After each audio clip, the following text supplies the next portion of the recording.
webinar. It is so good to have you with us. I see we've got a good few hundred people joining us, lots more still clicking on as we do our brief introductions this evening. A very good evening to you wherever you are in the world. I see we've got folks joining from literally everywhere. If you have just clicked on, please do let us know where you are joining us from, what your name is, where you're joining us from in the comments below this video.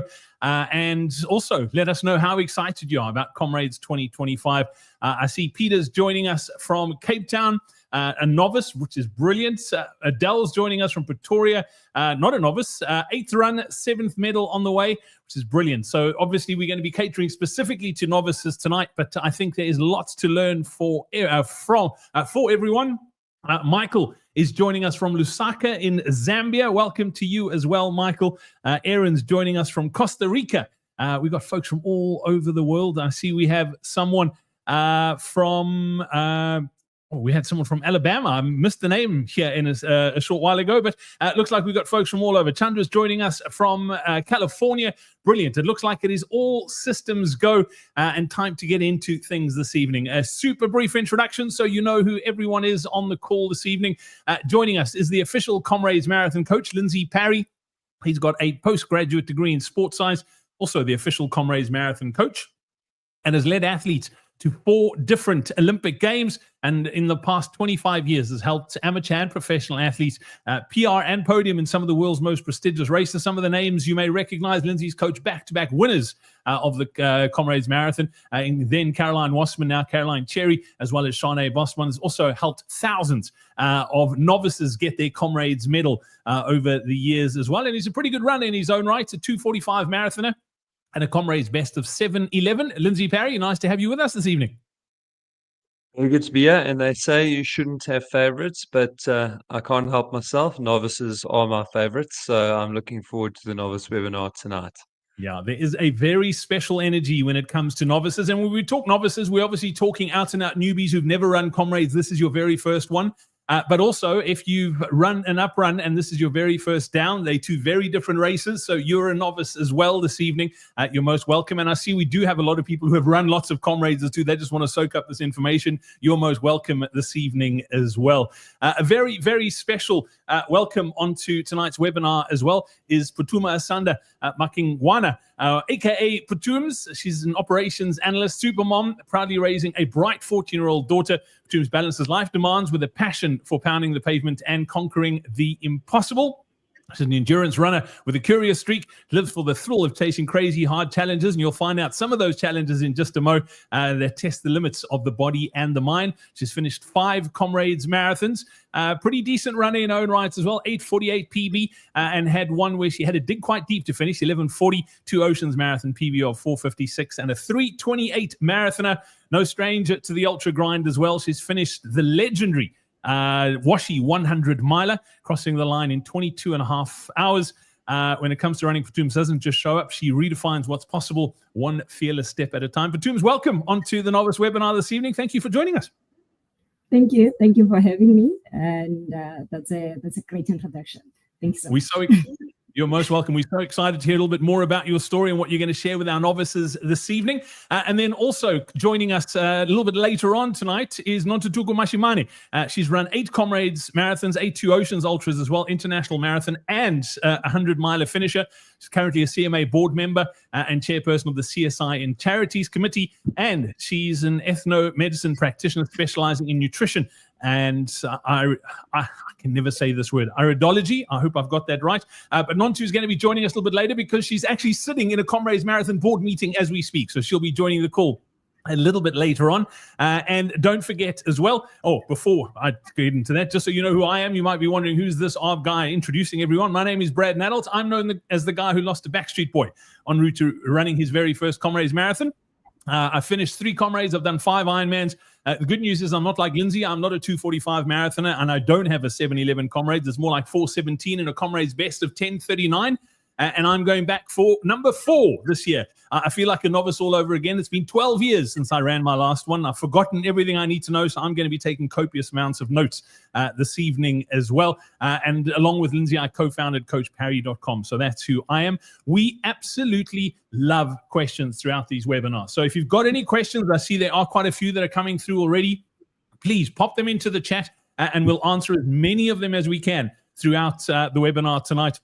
I'm just having a look. We've got over 600 people on the call this evening. So we're going to try and get to as many of those questions as we can. There's a good chance we won't get to all of them, but we're going to try our bestest. And I think that's enough of me yakking. I think let's get on with our program this evening. And I'm going to hand things over to Batooms to get the ball rolling tonight. Linz, we'll chat to you in just a moment. Batooms, I know you've got lots that you want to share with our wonderful novices. So I'm going to let you take the reins. It's over to you. Thanks, Brad. Hi, everyone, and a special greeting to our novices today. So I'm just going to be taking you through my novice journey. You might be wondering if I still remember. It was many years ago. It was 2018, but I definitely still remember. I think like everything in life, you always remember your first. Just a bit of background to how I got into this running before we got to Comrades.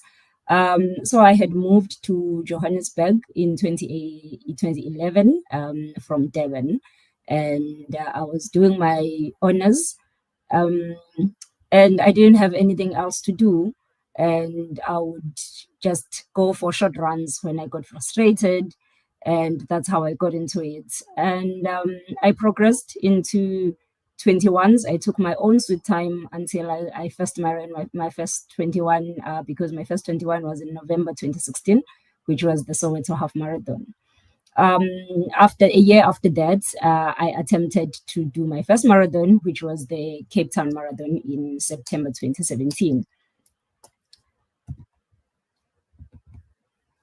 Brad, my presentation is not moving. Okay, there you go. Sorry. So I did my Cape Town Marathon, which I finished in 4 hours, 45 minutes, to my surprise. And Comrades was not even a thought, but somehow I ended up entering Comrades.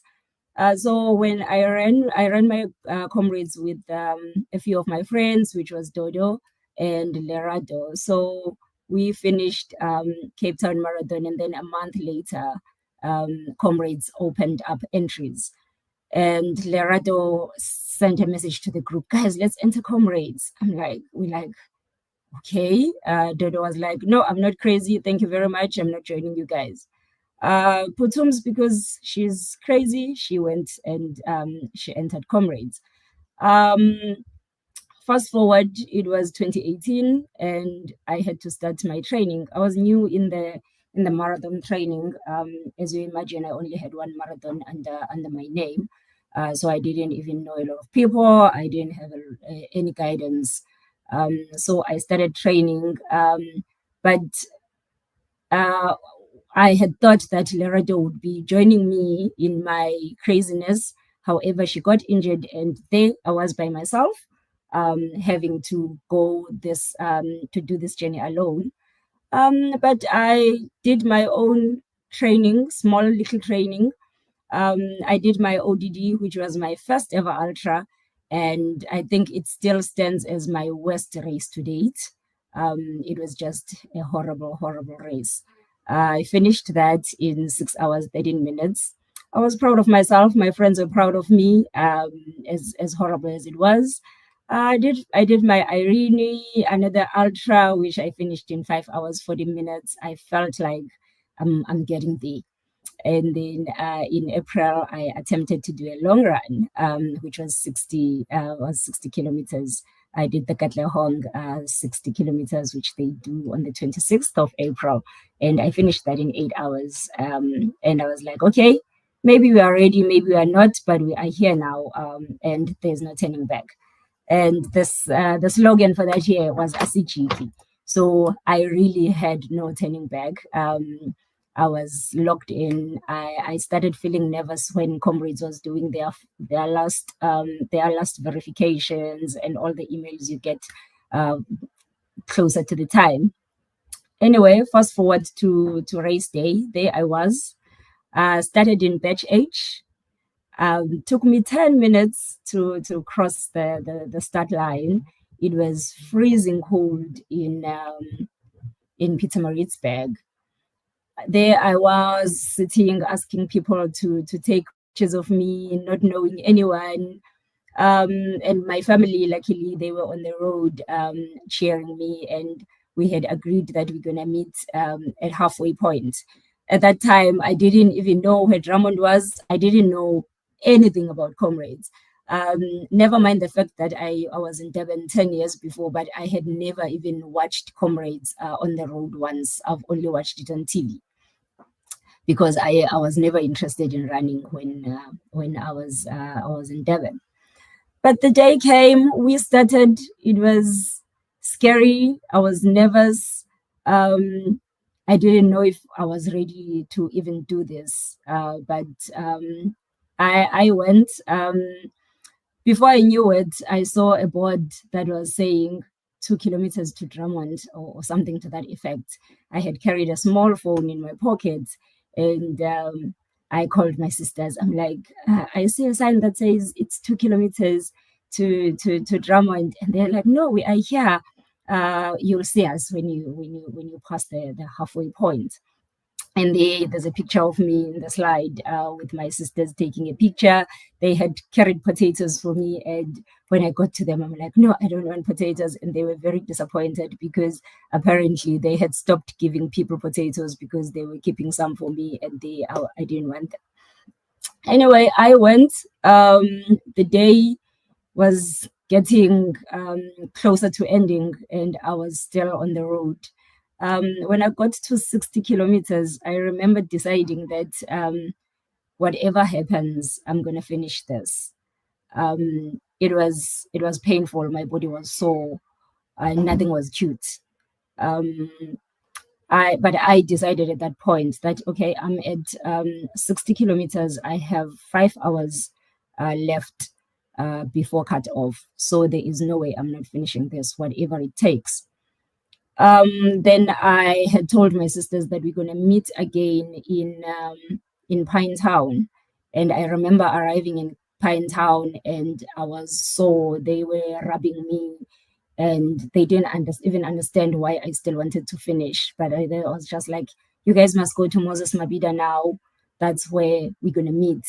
I don't want to see you again on the road. And off they went, and off I went.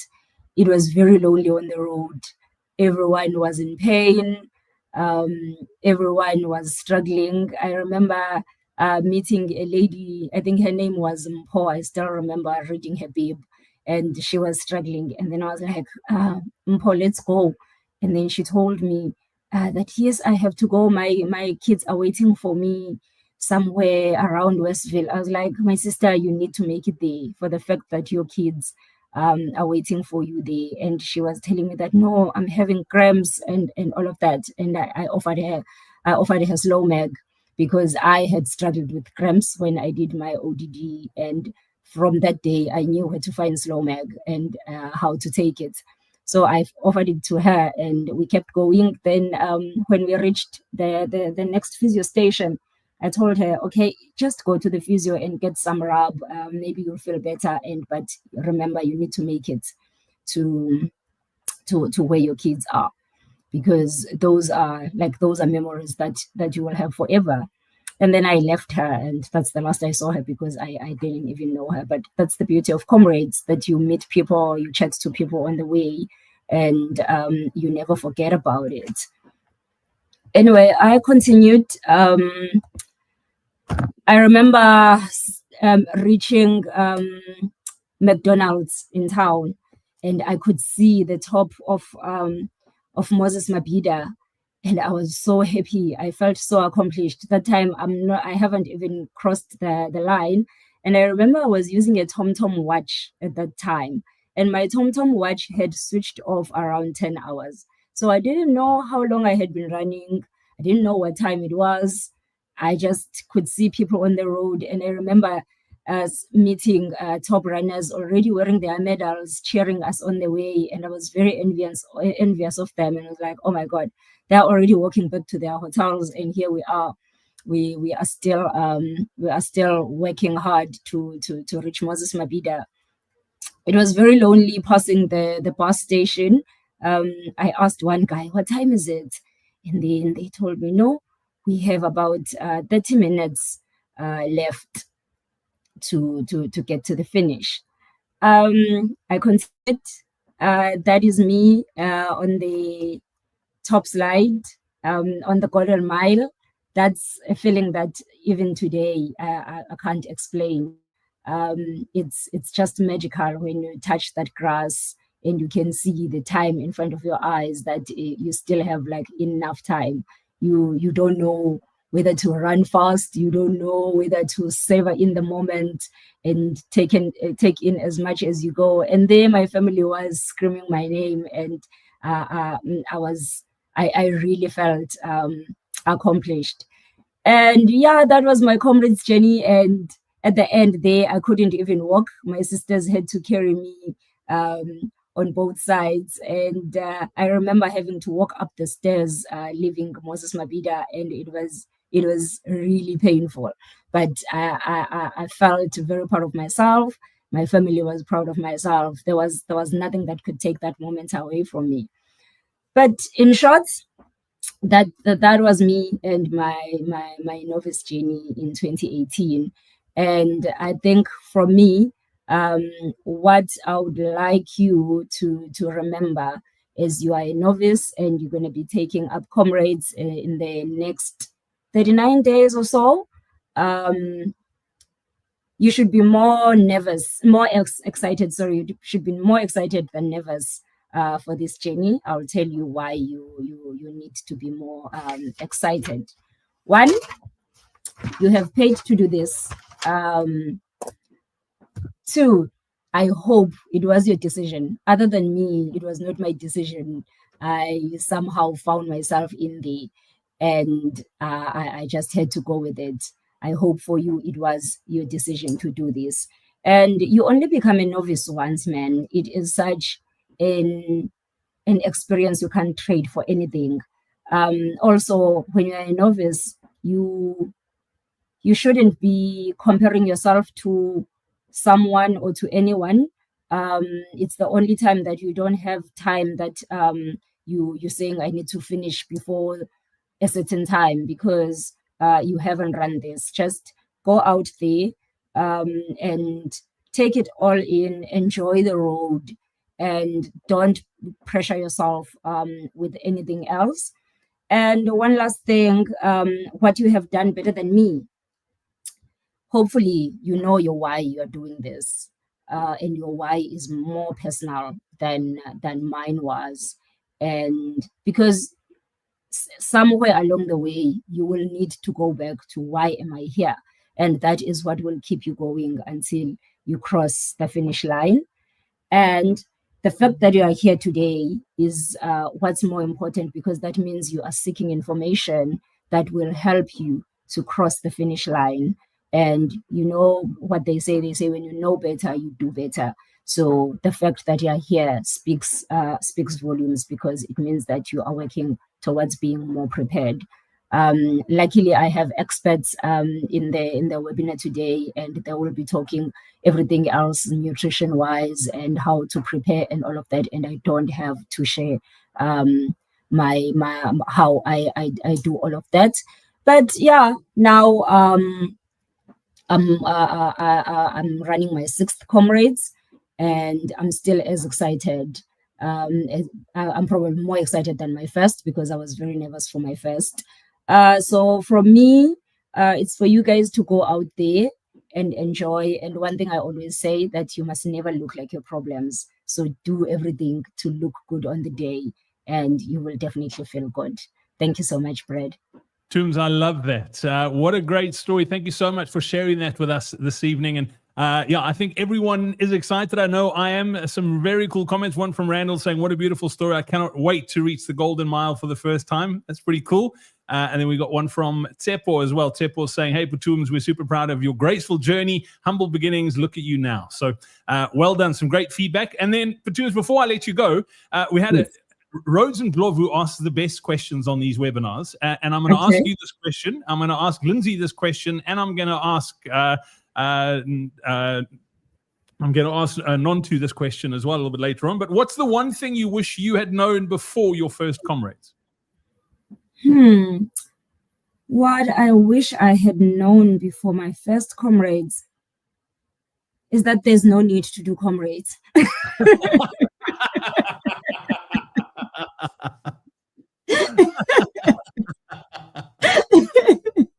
No backing out now. It's too late.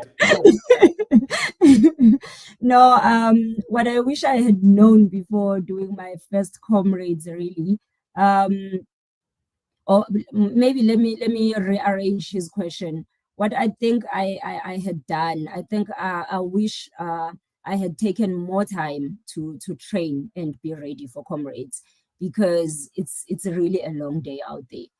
You get to learn about a lot about yourself and your journey as a person, but it's you won't know everything. That's the end of it. You won't know everything, and you will still be questioning yourself when you are out there. So you all, at the end of the day, you just have to go out there and enjoy. Absolutely. But Toombs, thank you so much for your time this evening. We really do appreciate it. We loved your story, and thank you for sharing your heart and your journey with us. We really do appreciate it. Thanks, Brad. Excellent stuff. All right. We've got the coach with us. If you have just clicked on, welcome. This is the 2025 Comrades Marathon Novice webinar. And we are super excited to be talking training. Lots of questions coming through. Lindsay, I'm not going to ask any questions yet because I know you've got a lot to get through, and I think you will answer quite a few of them already on there. So I'm going to ask you Rhodes's question. What's the one thing you wish you knew before you ran your first Comrades? Yeah, so Brad, my first couple of Comrades didn't quite go according to plan. Certainly not my first one, which I ran with my dad. He was doing his 24th, I think, at the time. And anyway, it was the first time he didn't finish Comrades. He picked up some injury, and then I stayed with him as long as possible and left him. And I got to 50 Ks, 39 Ks to go, on pace for a silver medal in my first Comrades. And I looked at the 39K to go sign and thought to myself, there's only a marathon. And as soon as marathon went through my brain, everything fell apart.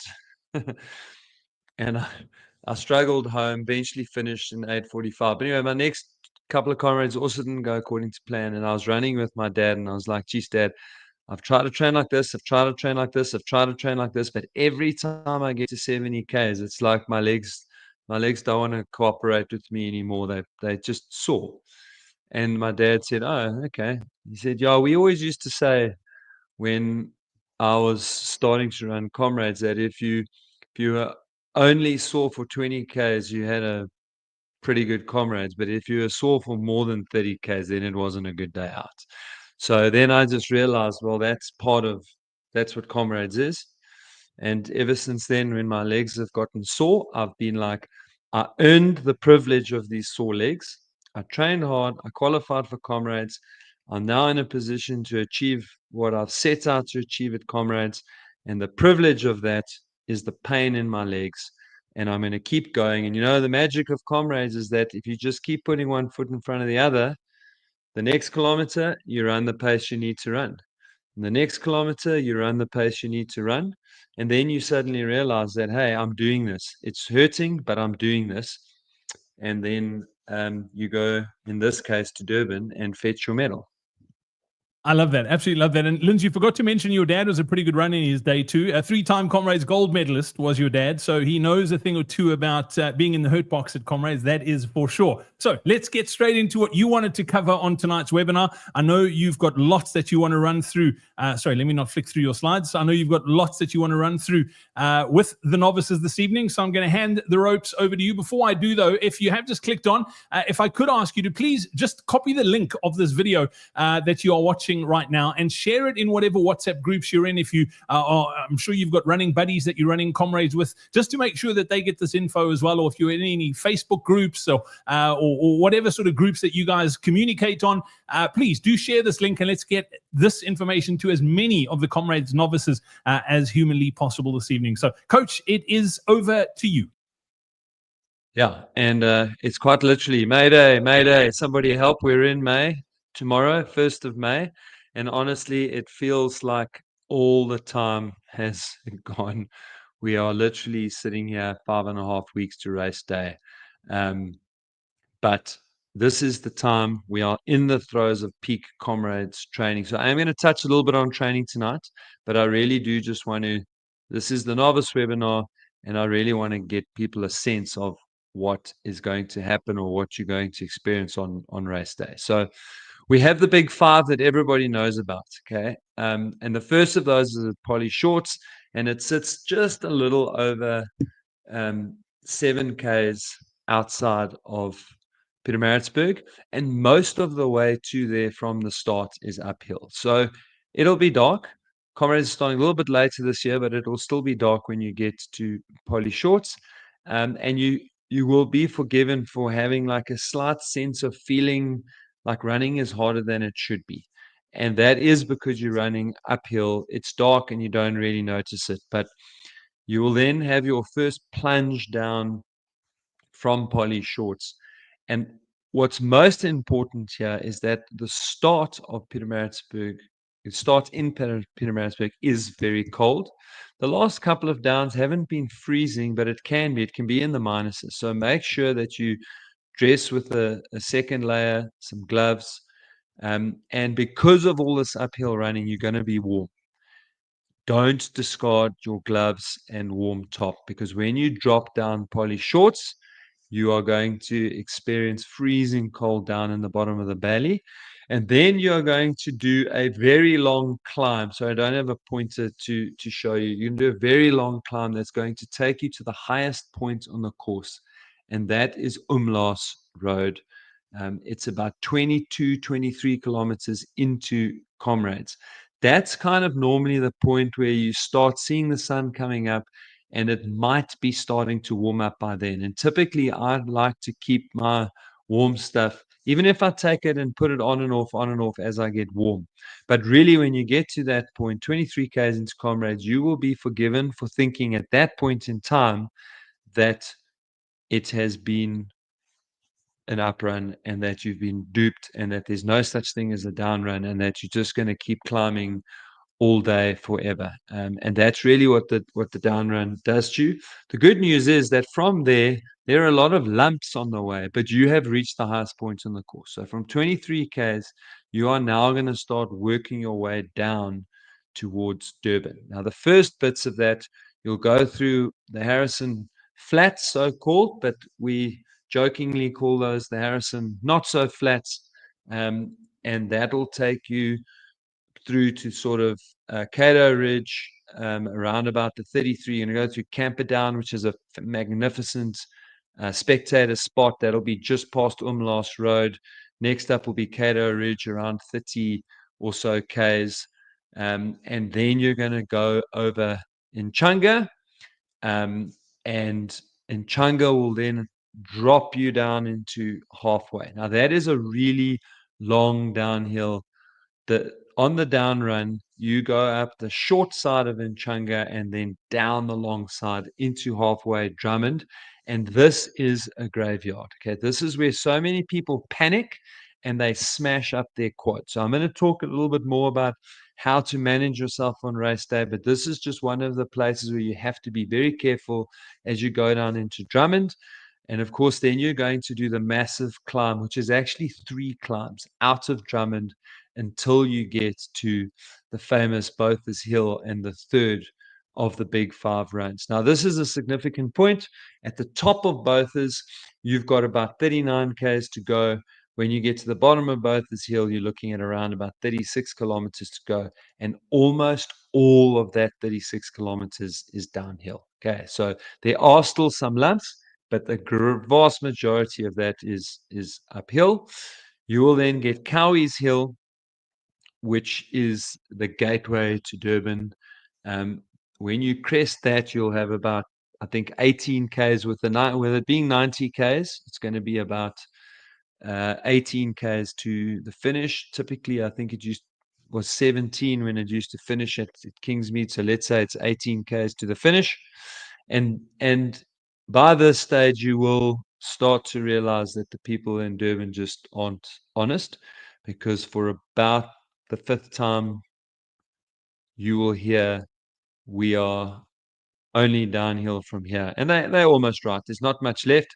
We'll get to 45th cutting Also happens to be the last cutoff point before you get into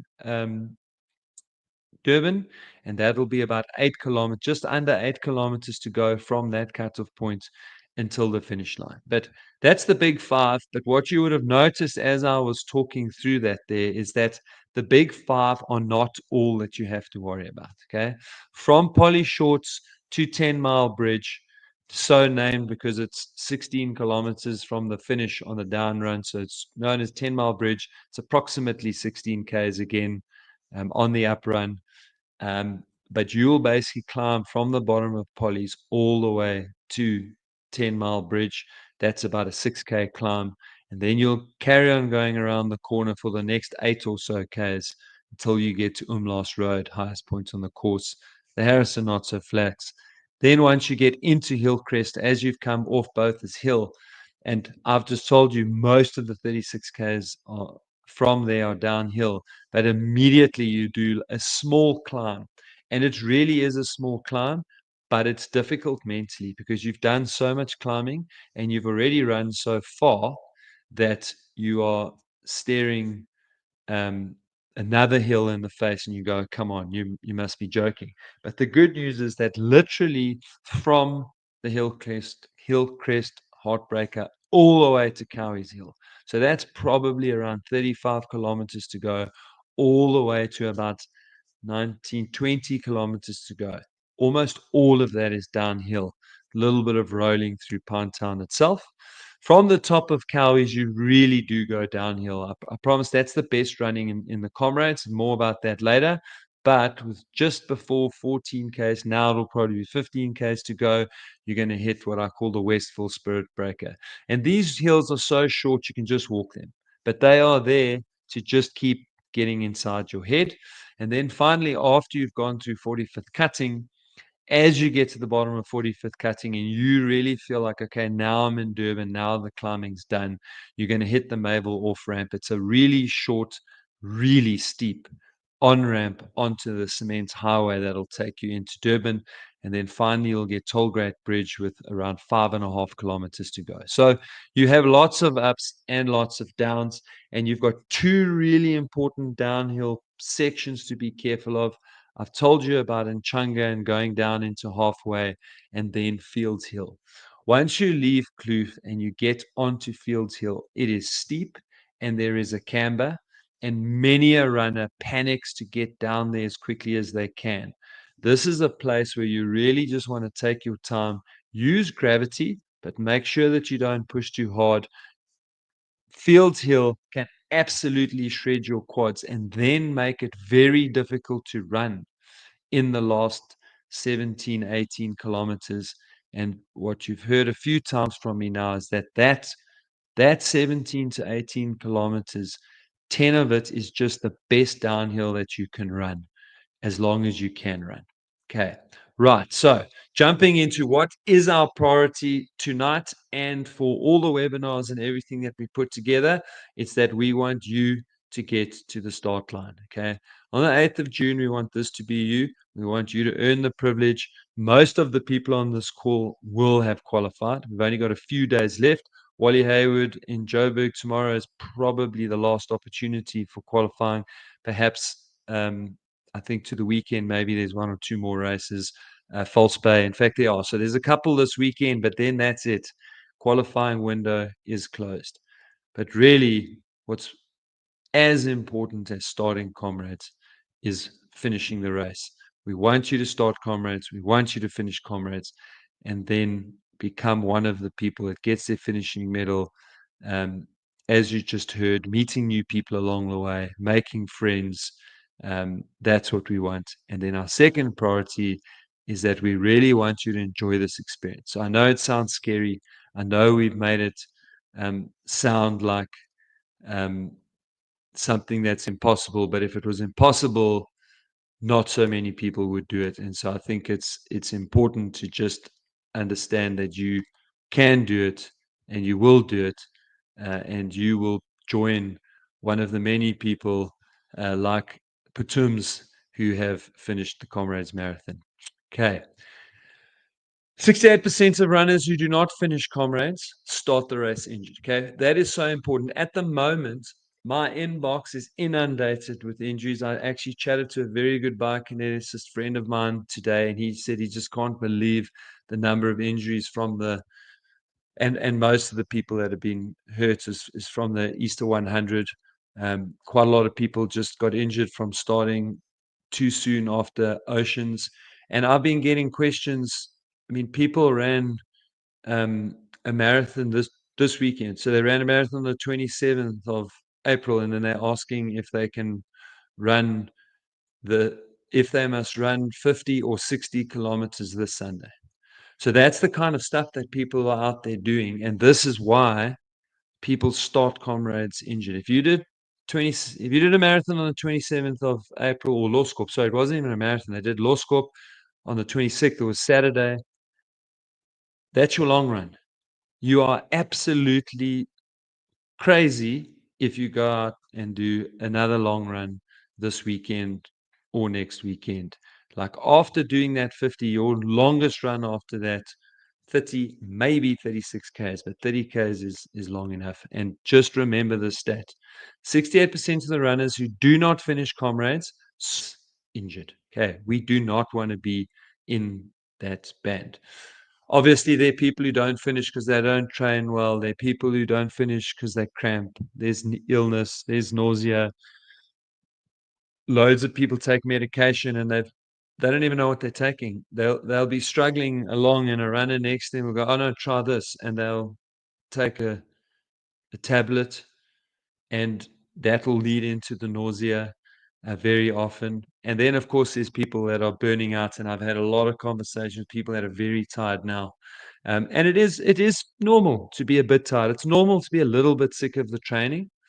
But make sure that you're getting your recovery weeks in. Make sure that you're having your cutback weeks so that you don't burn out completely mentally, because you heard it just now. You're going to hear it from me that there will come a time in the race where you are sore, where you are tired, that you are going to ask yourself questions, and you don't want to be mentally tired for that. And then experimenting on race day, running in shoes that you buy at the expo, taking a tablet or something from a fellow runner that you've never tried before, buying new nutrition at the expo and trying it for the first time at Comrades. Just don't do it.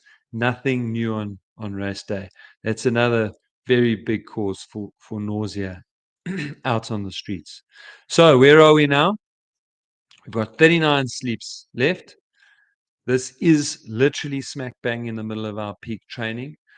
A lot of novices should have done their long run this past weekend, or are literally doing their long run this weekend as we speak.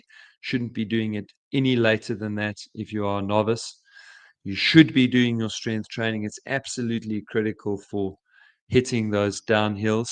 And please, guys, update your details. If you've qualified, your new ASA license number, your club details, do your medical questionnaires. Do not forget to go onto your profile on the Comrades website and update your details. Please do that. Go and do it tonight before you go to bed, even though you need sleep. Okay. Now, very important questions to be asking. It's late now. I like to ask these questions early in the year, but it's still really important. Set your goal and stick to your goal.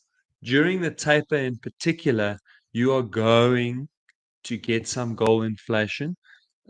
Just come and chat to us at the expo. We'll just help make sure that you stay on track and that you actually chase the right thing. And make sure that you are training on the right plan. I mean, I was at a run on Sunday with a bunch of mates, and there's a guy that I'm coaching. He's telling someone, I can just hear him talking, he's telling someone how many Ks he's run. And I'm like, that's not my plan that you're running. And then he obviously saw my reaction, so he knew I'd heard him. And then he came and ran with me for a little bit. And he was like, yeah, so this week, and Strava, and I'm looking at what everybody's doing. Guys, don't look at what other people are doing, and don't overtrain. 68% of the people who don't finish Comrades started Comrades with an injury. Don't worry about everyone else is doing. Look after yourself. Make sure you do the right thing. Make sure you line up without an injury. Okay. So most of you that have been in and around our ecosystem have seen this slide. So I just want to quickly flick through that again. But if you only just qualified for Comrades, you're on a finisher's plan. Getting on the bronze plan is not going to help you finish Comrades. In fact, it's probably going to put you into that 68% of people who don't finish because they started injured. If you ran a sub 4:30, that's the bronze plan. Sub 4 hour, Robert Machali. If you ran under 3:35, you're on a Bill Rowan plan. If you ran under 3 hours, Isabel Roche Kelly. And if you are very, very fast and can run under 2.5 hours for a marathon, then you can train for a sub 6 hour Comrades. Okay. So for the next 4 weeks, this is kind of where you are on these plans. Now, bearing in mind that a lot of people have either literally done their long run or doing it this week. So the week of your long run, you are going to do more than what's on there. But that's 1 week. Okay. For the majority of your weeks, these are the numbers you're looking at. Finishers are sitting at around 50 Ks a week, maybe 2 bigger weeks than that, but they've both already either happening right now or have been. Bronze 60 Ks a week, Robert Machali 65, 70 up to 80 Ks a week. Bill Rowan's are in the 80 to 90 Ks per week, and your silver and Isabel Roche Kelly's are looking at 100 plus kilometer weeks at the moment. Okay, next up, race day. Very, very important. This is where I really need everybody to listen, because this is what's going to get you guys through on Comrades Race Day. So if you are in G&H in particular, I want you to be listening to me now. Right, okay. The start of Comrades is special. Okay. We don't get to experience this sort of thing any other race anywhere in the world. In fact, we are very privileged at Comrades to experience pretty much what professional sportsmen experience when they run out into full stadiums, when national football teams, national rugby teams, national cricket teams run out into full stadiums. That this is literally what it is like going to the Comrades Marathon. So get there early so that you can remove all the stress from your life. Okay. That means that if you're sleeping in Durban, you need to get up very, very, very early, because you want to arrive in Pietermaritzburg at the absolute latest 4:30. But I would advise that you are arriving in Maritzburg at 4, so that you can make sure that you get in and around the venue around 4, get to your pens around 5, and you will be surprised how quickly time goes by. But really, you don't want to burn nervous energy from extra stress. And then you are going to just experience one of the greatest things that you will have at Comrades. Now, there are going to be 2 waves, so things are going to be slightly different this year. But that sort of atmosphere that gets whipped up from listening and having people sing Shoshaloza, doing Chariots of Fire, having the national anthem, having the cockroach, all that stuff is still going to be there. We're going to build up this really excited atmosphere. And then, very fortunately, because there's 2 starts, we're not going to have that huge anxious wait as you are waiting in G&H to slowly leopard crawl to the line. And then when you get to the line, you still can't start running because there's so many people in front of you. That's the reason why we've got the 2 start now, is because that's not going to happen. The start line's going to clear much quicker. You're going to take 3 to 4 minutes to get over the line instead of taking 8 to 12 minutes. And importantly, when you get over the line, you're actually gonna be moving. Okay. So what's so special about Comrades? Okay. I actually really love it that for a change, I wasn't first to speak. So you could hear it from Patums that she could have talked to you about some of the amazing things that you experience on Comrades Race Day. There is so much camaraderie, and the race changes you so much as you're going. You will help people, and people will help you, because you will be in a different sort of bubble at different moments in the race. And I always, like for me, I always think back to 1 or 2 very specific experiences that I had, and they're normally on an uphill. Okay. So possibly going up the back of Botha's Hill out of Drummond, but everyone is working. And you kind of feel a little bit in your own bubble, but there's no talking. And the main sound you can hear is just feet, feet, feet, feet. And you realize that you are not alone. It's quiet and everyone's working, everyone's in their own battle, but you can feel the people around you and you know that you are all in it together. And then as you get into those last 30Ks, as I say, you're going to help other people are going to help you. Just a word of encouragement. When I get people struggling along the way, I try not to, if they say they can't finish, I try not to say things like, you can, of course you can. I just try to say to them, just stick with me for a little while. Let them run with you 500 meters, a kilometer, 2 kilometers, 5 kilometers. Because if that happens, they will figure out for themselves that they were just in a bad patch and they can just keep going. Okay. The first 30 kilometers of Comrades is going to determine your last 30 kilometers of Comrades. Okay. This is just absolutely key. And with the 2-tier start, I promise you, it's going to be harder to get it right.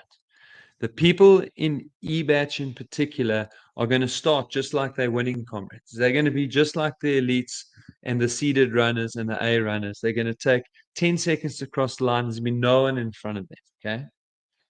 People always tell me, Typo, that they cannot run that slowly. When I tell them what speed they must run in the first 2Ks, they go, no, I can't run that slowly. And if I either have an opportunity to speak to those people after the race or it's someone who's done 3 or 4 Comrades, I open their previous Comrades and I show them, I say, well, if you can't run that slowly, then how come you ran so much slower than that in the last 30 kilometers? Okay. And that is the literal trick to running this. Both directions are similar in this regard, but for the down run in particular, the last 30 kilometers is what this race is about.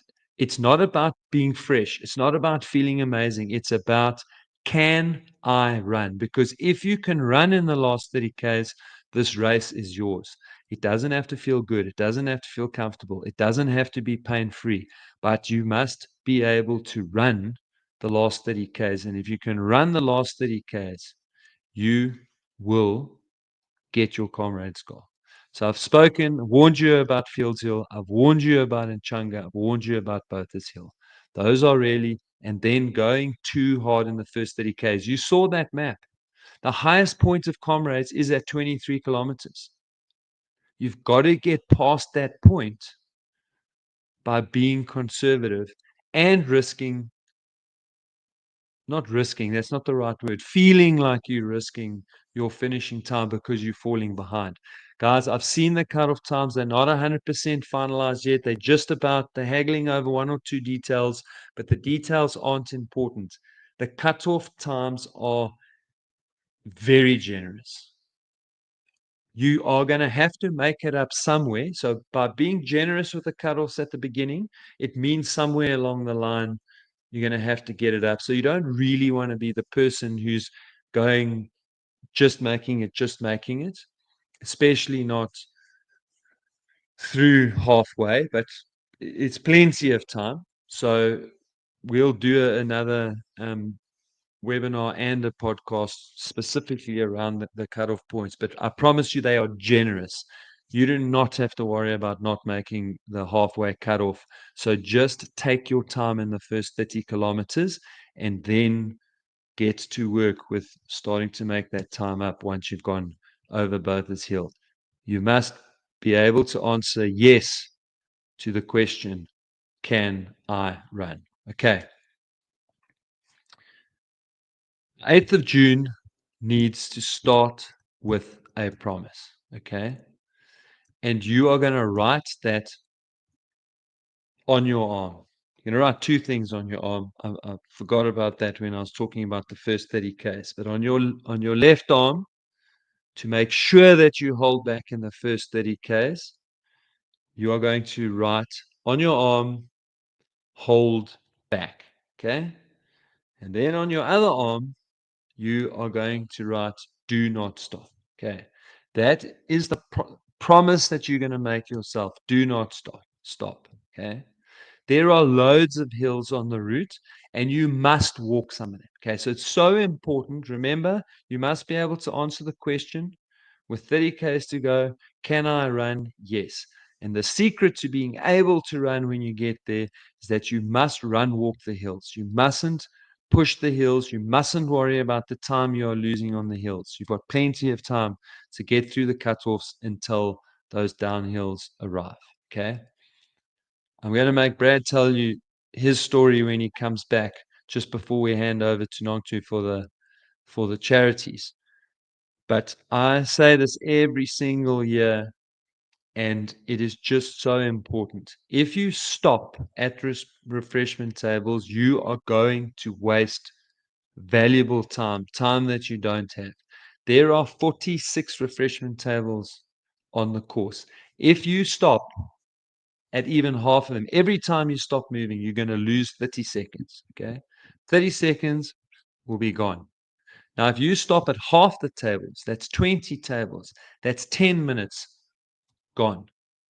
If you lose 10 minutes, that means that instead of having 12 hours to finish Comrades, you've given yourself 11 hours 50 to finish Comrades. Do not stop at water tables. Walk. Remember, we can always walk, but walking is still a step towards Durban. So you can stop, walk, grab what you need, and keep going. Lots of you are going to have friends and supporters along the way. Again, slow down and walk. So when you see them, slow down, break into a walk, but don't physically stop, and do not sit down. You sit down, that's 2, 3, 4 minutes. Okay? You'll be amazed how quickly time goes when you stop. So if you've got friends and supporters and they got stuff and they're going to give it to you, let them walk with you a little bit. As long as you're not going for a prize category, a gold medal, trying to win the race, no one's going to worry if a spectator walks with you for 500 meters just to see how you're doing, give you a little bit of a lift up. We all love to see our supporters, so that's all good. Okay. And then massage. If you are you've got plenty of time. You wanted a 10, but hey, my 10's gone. I'm happy with a 10.5. Fine. Stop for massage. Stop and get your legs sprayed. All cool. But if you are in G&H and you are under time pressure, if you stop for a massage, there are going to be other people who want that massage. You're going to stand in a queue. It's another 5 minutes. Gone. Before you know it, we've wasted 10 to 15 minutes at water stations. We've wasted 2 to 3 minutes with our friends. We've wasted 3, 4 minutes at a massage station. 20 minutes. So instead of 12 hours to run Comrades, now it's 11 hours 40. Instead of being able to average 8 minutes and 1 second per kilometer to finish Comrades, I actually need to run like 7:40 per kilometer now, because I have to make up all this time that I lost to finish Comrades. So make yourself the promise that once the gun goes and you cross the start line, if you lose 2, 3, 4 minutes, you can't do anything about that. But once you've crossed that start line, that you are going to make this promise to yourself that for every second of the rest of the day, you are going to take a step towards Durban, towards the Comrades finish line. Okay. One exception: if you need to go to the bathroom, you don't have to pee on the run. Okay. That's not necessary. Guys, I'm talking to you in particular. A quick in and out, but we're not reading the newspaper. You dive into that portaloo and you dive out. And guys, there are portaloos at every single water station. So literally every 2 to 3 kilometers maximum, you've got portaloos. But that is it. Only reason for stopping is if you need to go to the bathroom and you don't waste your time in there quick as you can. Okay, so that's the promise. For every second, for the rest of the day, I'm going to take a step and I'm going to move closer to Durban. And then it's going to end with a promise, okay? Because as you've just heard, we all get to this point, 60 to 70 Ks, somewhere around there. You're wondering, what the hell is this all about? How did I get convinced to come here? Patums said that jokingly that she wished she'd known before that you don't have to run, because once you've run, you're going to be just like her and you're going to have done 5 comrades. You get sucked in. But this is the thing, you're going to get to this point where you're going to wonder, why am I here? How did I get myself into this mess? The person who talked me into this actually doesn't like me much. And it's at that point in time where you've got to make yourself your second promise. And that's that today, run, walk, crawl if I have to, but I'm finishing Comrades today and I'm getting a medal today so that I never, ever have to come back and do Comrades again. And of course, once you've crossed the finish line and felt the sense of achievement that you feel, it'll be about 3.5 minutes before you'll turn to a complete stranger and say, you know, next year, if I just change 1 or 2 things, I'm going to have a much better day out. But that's it. At 60 to 65 Ks, you tell yourself whatever you need to tell yourself to get to the finish line. And you promise yourself that if you finish today, you never have to come back to Comrades again. Okay. When the person who finishes and the person who starts Comrades will be 2 different people. Hard is what makes it great. You guys are on this webinar. You are nervous and excited, and that's what makes Comrades great. If it was easy, I promise you, you just wouldn't get a sense of achievement out of it. You will never be alone on the route. That's the point that I was trying to make earlier. You won't feel alone. You will never be alone. There will be spectators. There will be fellow runners. You'll be amazed at the places where you get help from. On the down run, just before you drop down in Changa at the caravan park, there will be an Indian family sitting on the side of the road every year for the last 30 years. They've been there, and I might be exaggerating with 30, but certainly 20 years they have been there, and they have got jelly babies, wine gums, chocolate, sweets, peanuts, oranges, bananas, potatoes. And you will just see this theme over and over and over again all the way down the route. People coming out of their homes and helping you get to the finish line. Runners that you will never see again, that will help you, that you will help. You are never alone on the route. And I got to tell you, it's literally the only race in the world where being last is better than being first. Okay. The one unique thing about Comrades is that the more people that finish, the more people are at the finish line. Comrades runners, when they finish, don't go home. They stay there so that they can see the other people and cheer for the other people to get across the finish line. I'm very excited to see the new finish and how it's going to work. So there's going to be some awesome grandstands along there, but very importantly, for that last kilometer stretch in, all the club tents are going to be lined up there. So that means that all the supporters that have been on the side of the road and all the runners that have finished in front of you are all going to walk across the finish line, get their medal, walk behind the finish line, and come and sit in their tents to cheer for you finishing. And it'll get louder and louder and louder as the day goes on. And the loudest cheers are for the people in the last 10 minutes. It is incredible. Okay. The long run. So quite a few of you have done it. And a lot of you are doing it either in something like the False Pay 50, or you have done it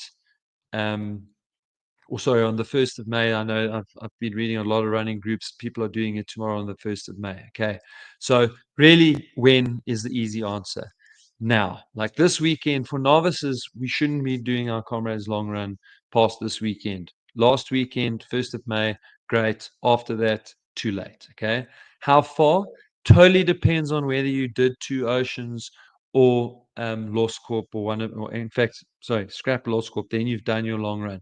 Or if you've done the Easter 100, then you've done your long run. Okay, so if you've done Omdidam, if you've done 2 oceans, you've done your long run, then this run needs to be about 40, maximum 45 Ks. Okay, that's what you're aiming for. If you've up until this point only, because only South Africans treat marathons as training runs. So if you've only done a marathon, then you can do 50 kilometers either 1st of May or this weekend coming, or you would have maybe done it in the Lost Corp. Okay. What's the aim of the run? It's a dress rehearsal. This is your opportunity to test everything for Comrades, including Comrades race pace, because Comrades race pace is slower than what you're used to running. And that's one of the things that makes the first 30 kilometers of Comrades so tough. It's because you're not used to running at that pace. So the aim here is to put on your shoes, your socks, the running kit that you're going to be using, suntan lotion, plasters, the bra that you normally use, the nutrition that you're using, when you're planning on taking nutrition, how you're planning on using it, everything. That it's a dress rehearsal. That is what the aim of this is. And then after the long run, you're going to sit down and write everything down so that you've got your blueprint for race day. So that when you pack, if you don't live in Durban or Pietermaritzburg, so that when you pack all your stuff, you pack everything that you need and you make sure that you go to Durban with it. And then, of course, after the long run, taper time, only jokes. Not yet. We still need to carry on training at a reasonable rate. Back to those numbers that I was showing up on the screen earlier. So we are still in peak training. We're only going to really taper with 3 weeks to go to Comrades. So next week will be a bit of a down week just so that you can absorb that long run, not overdo it, not pick up an injury. And then you're going to have another 2 good weeks of training. And then you're going to hit into the 3-week taper. And in week 3, you're just going to slash that long run on the weekend. So it'll be 20 to 25 kilometers maximum on that day. Rest of the week will stay fairly similar. Then 2 weeks out, you're going to do 75% of the training load and like a maximum of 12 kilometers, 8 to 12 Ks on the Saturday or Sunday, depending on when you do your long run. Really just let those legs freshen up.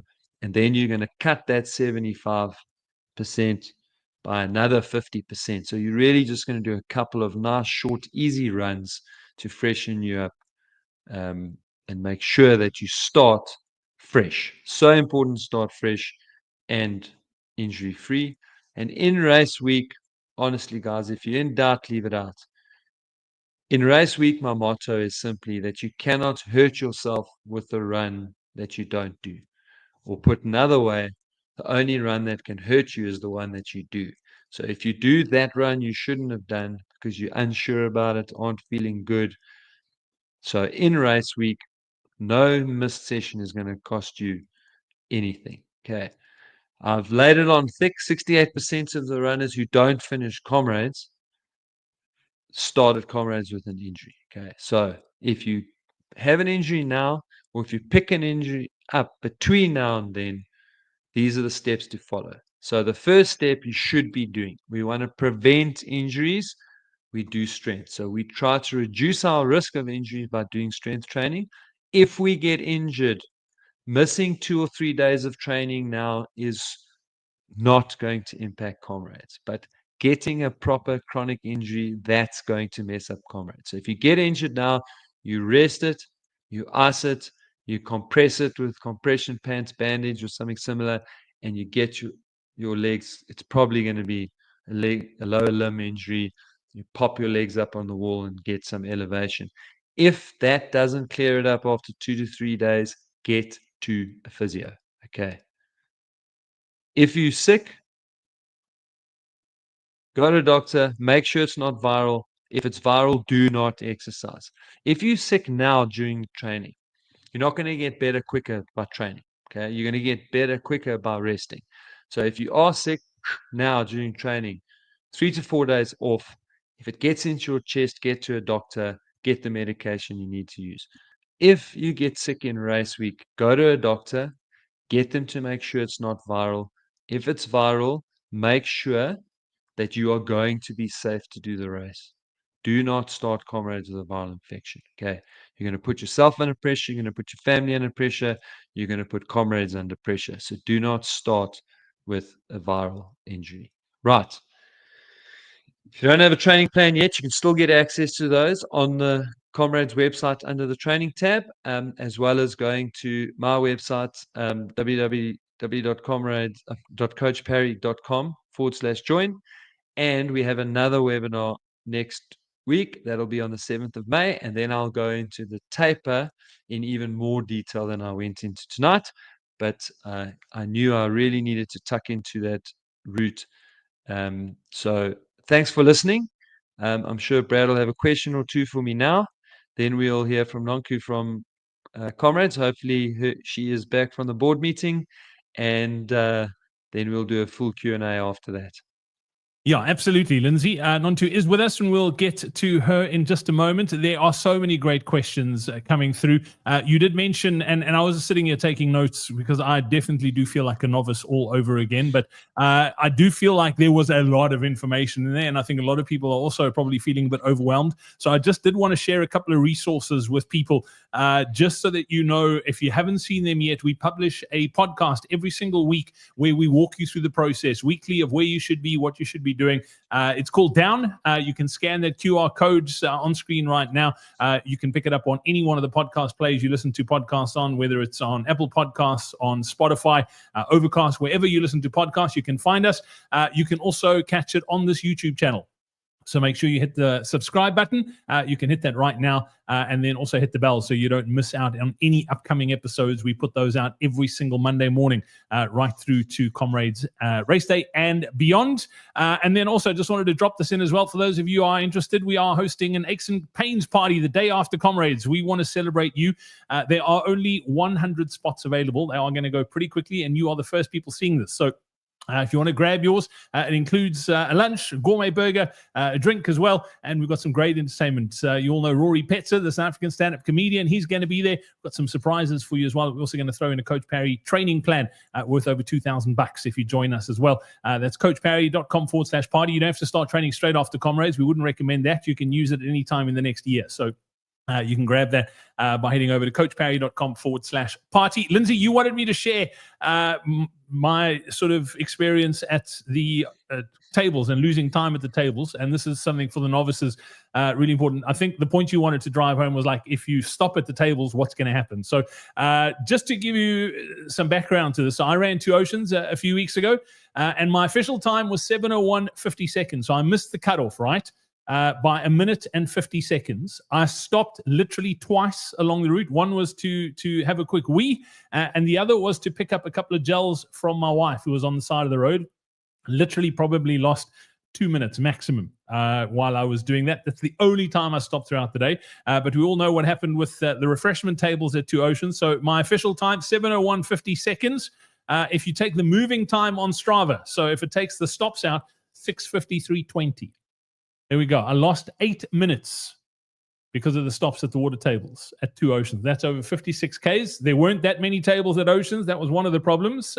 Comrades, there are a lot more tables, so you can lose a lot more time. Even if you lose 30 seconds, as Lindsay said, at each one of those tables, because you stop and have something to drink, that's a lot of time you are going to lose. Lindsay, I don't know if there's anything you want to add into there, but yeah, that's pretty much it.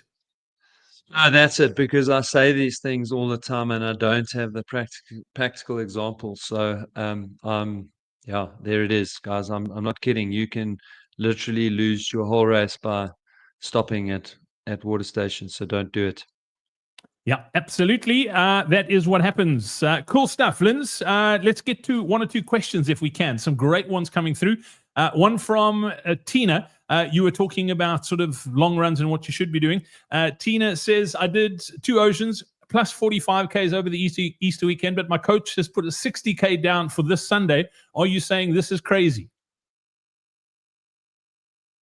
I'd get a new coach. That's madness. Absolute madness. All right, cool. Anything? I mean, you've gone over why you shouldn't be doing so many long runs this close to Comrades. So nothing else to add there. I know you said. Yeah, I know you said you're going to talk more about the taper in the next webinar, but this is a great question from Vishan. Do we continue strength training during the taper? Yeah, so you'll carry on with strength training. I normally like to stop about 10 days before Comrades. And I can't remember who I was discussing this with very recently, is that for a lot of people, the taper really messes with their mind, and also just makes them start to feel, because your body's so used to moving, that it has you feeling like uncomfortable. So I don't, yeah, no more strength in the last 10 days. But what you can do in place of those strength sessions is to just keep in a very short mobility session. So like 5-10 minutes of movement, say like stationary cycling, 5 minutes, and then like just some very gentle mobility just to keep everything feeling good and loose. Cool. Great question. Love this comment from Ntumi. Ntumi says, I literally stuck to all Coach Perry advice for my first Comrades last year. Couldn't be more grateful. Made my target time comfortably. There's so much noise for novice runners, drives anxiety. Lindsay, that is the point. I mean, you said earlier on, like, stay off Strava if you can, because there's just so much noise. People telling you, you need to be doing this, you need to be doing that, but you need to trust the process and you'll be okay. Yeah, look, I was amazed this week how many injuries I'm hearing people getting, and in many ways, I feel like these 4 weeks are almost the most important 4 weeks, but not at the expense of lining up injured. So if you do have an injury, honestly, guys, 3-4 days off now will save you so much pain and heartache down the line. Yeah, and if anything, the longer I do this job, the more conservative I become, because I can just see it over and over again. Like, less is more. My two fastest Comrades have come off of me doing a 45K as my final Comrades long run. I've done, so disclaimer, I did Oceans in both of those years. But I did Oceans, and then 3 to 4 weeks later, I did 45Ks. And those were my two best Comrades, not by a little bit, by a long way. So I've seen it with countless runners, and I've experienced it myself. So I've really become much more conservative. The diminishing returns you get once you go beyond 3.5 hours mean that essentially the damage that you do, it lingers with you on race day. So yeah, Lindsay, and interestingly enough, I mean, this is my fourth Comrades. Will be my fourth finish. I've obviously DNF'd in my first one. For those of you have been following my story for a while, but 2 Oceans this year was the first time ever I've run 56 Ks in the build-up to Comrades. The furthest I'd gone prior to that was 50. I'd never ever done longer than 50 Ks in the build-up to a Comrades, and I'd only ever done that once. Your best Comrades came when you did Ironman and not a long run, where you only did 42Ks as your longest run. So yeah, exactly. Cool. Lindsay, and I think a lot of the anxiety is driven from the sort of roots of this question from Sonke, and I like this. This is last one from me, Coach. How do I know if I've trained enough and I'm ready for race day? Because I think this is what drives people to do more and more and more, because they feel like they need to be ready. Yeah, look, it's a difficult question to answer. How do I know I'm ready? I mean, if you've trained consistently for 6 months, I mean, most elite athletes train very hard for 12 weeks for a specific race. Okay, for Comrades, it is a bit longer. I've seen the all the favorites have been again added for maybe 4 months, 16 weeks rather than 12 for a marathon. But that's the reality, is that most elite athletes, they run all year, but they do focused training for 12 weeks for a marathon. And most people have been running consistently. Maybe they feel like they could have done a little bit more. Maybe they missed a couple of weeks here and there because of a family holiday, because of an illness, because of a family, whatever. But pretty much everyone on this call has had quite consistent training since January. You are ready. I promise you, you are ready. Comrades is not about being the fastest runner. Of course, you have to be able to run at 8 minutes a K for 89 kilometers. Yes, I get that. But it's not about speed to get onto that start line. You've done a 5-hour marathon. So speed isn't your issue here. It's just your ability to keep going for a long period of time. And what develops the ability to just keep going and plugging on K after K for hour after hour, that is consistency. And that's why 40 to 50 kilometers of training per week, every week for 6 months will prepare you sufficiently for Comrades. So yeah, I think if you've done anything north, if you've averaged anything north of 40 kilometers per week for the last 5 months, you are going to be absolutely fine for Comrades. Awesome stuff, Lindsay. I'm going to put you into the green room for a moment. We're going to get our next guest onto the webinar. And we've got so many questions. We're going to get back to some more of them in just a moment. But while we are lining our next guest up, if I could just ask you in one word, in the comments, describe how you're feeling right now, whether it's about Comrades Race Day, whether it's about your training. What's the one word that you would describe your feeling towards Comrades 2025? Let us know in the comments right now. All right, perfect stuff. Let's get our next guest onto the webinar this evening.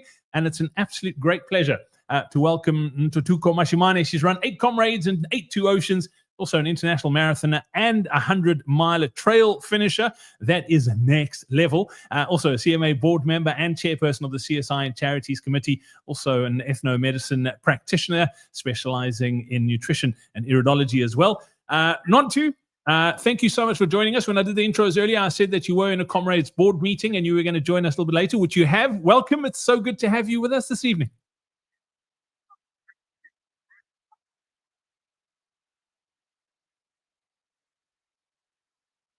Hi, Brad. Good evening, Lindsay, and to all the novices of 2025.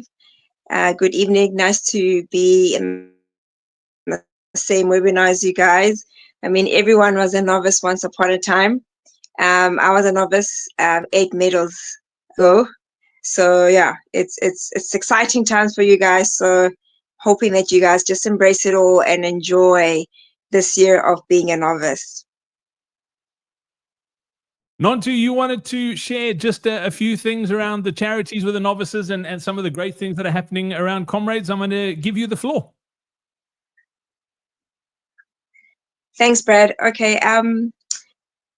Firstly, I just want to thank all the novices who registered to run for charity. It's the most phenomenal cherry on top for your Comrades. I mean, I know that ever since I started running Comrades 2015, I've been running for charity, and it's been the best thing ever. And I don't see myself running Comrades without running for charity, because running for more than yourself is so remarkable. Running for a bigger cause, running for more than a medal, running for contributing towards making our country better, because the charities that we have officially at Comrades are doing massively well. They are adding value to our society, and they all do such remarkable work. So it's been a journey for me. But today I just want to highlight what is it that we have, which is spectacular regarding charities at Comrades. Firstly, as you know, we've got a different way of starting. It's not the same as last year. We've got 2 starts, which is batch A and batch B. And one of the most wonderful things, or actually, I feel so incredibly happy for the green number runners and the charity runners, because they will be starting in the front of batch B, which is literally like being an elite runner for batch B. So it's quite a wonderful thing that Comrades has given to our runners who are running for more than themselves. So that's one thing that they're going to actually gain. Then number 2, if you haven't registered to run for charity, it would have helped. I mean, those who run for charity, they know that they're going to be getting CC batch, and the cutoff is going to be the 4th of May, which is the qualifying cutoff also. But you can still run for charity, because the cutoff of actually fundraising will be the 30th of June. So anybody can still register and run for charity. It's for a good cause. And remember, every little count. My dream is to see majority of the field running for charity and have contributed even the minimal contribution towards the race for charity, because everything counts. It all adds up at the end. But for those who have registered and they raised more than 6,000, we will see you at the start line at CC Batch, which will definitely help you with getting those minutes cut down when you cross the line, like the coach has explained. But for everybody else, I do encourage you to please watch out for our merchandise that our charity is going to be selling. They sell such very cool merchandise. I know that bucket hats have been big in the past, and runners just love bucket hats, and they've been coming back as a trend. So we've got awesome reversible bucket hats. We've got funky socks. We've got arm warmers, and a lot of things that is Comrades merchandise sold by charities. All the proceeds will go towards there are 6 of them, the official charities. We've got Chalk, we've got Community Chest, we've got HACT, we've got Rise Against Hunger, we've got South African National Parks Honorary Rangers, we've got Childline. So it's up to you which one really resonates with you. So those are the wonderful charities that we have. They will be at Expo. At Expo, bring your family, your friends, everybody. It's just enjoy the Comrades corner. So that will also help towards fundraising. We are just over 3 million this year, Brad. We are hoping to go over 6 million this year.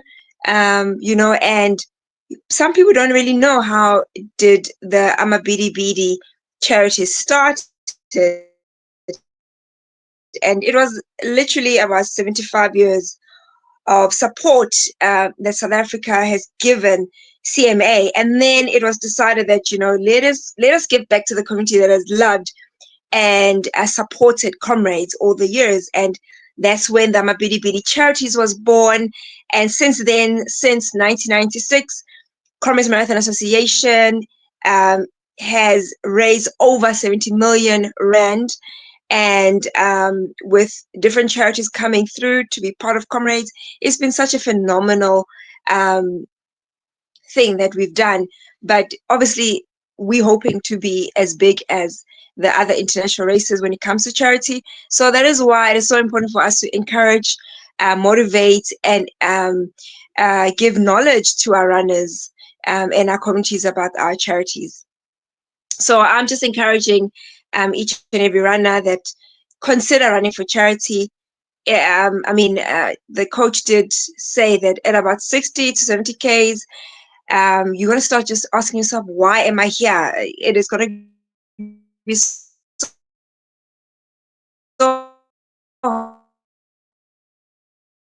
hard that you're going to have to dig deep.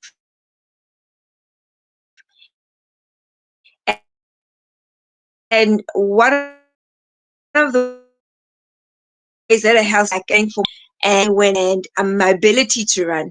So it's just to encourage each and every one of you to enjoy your Comrades, think about the charities, go to Expo and support them, support runners who are running for charity.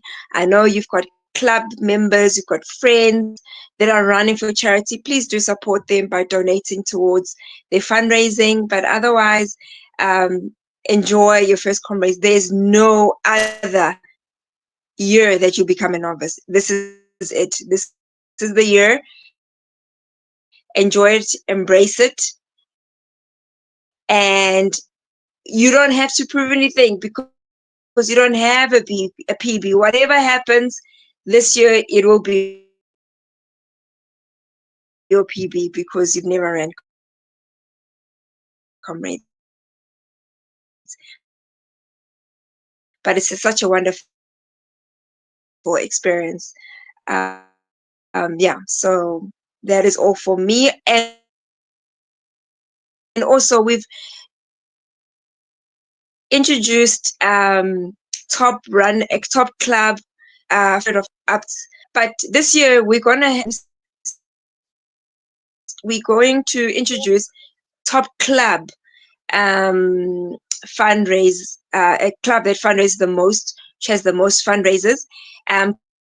T's and C's are on the media release. Please go to the website and read all about it.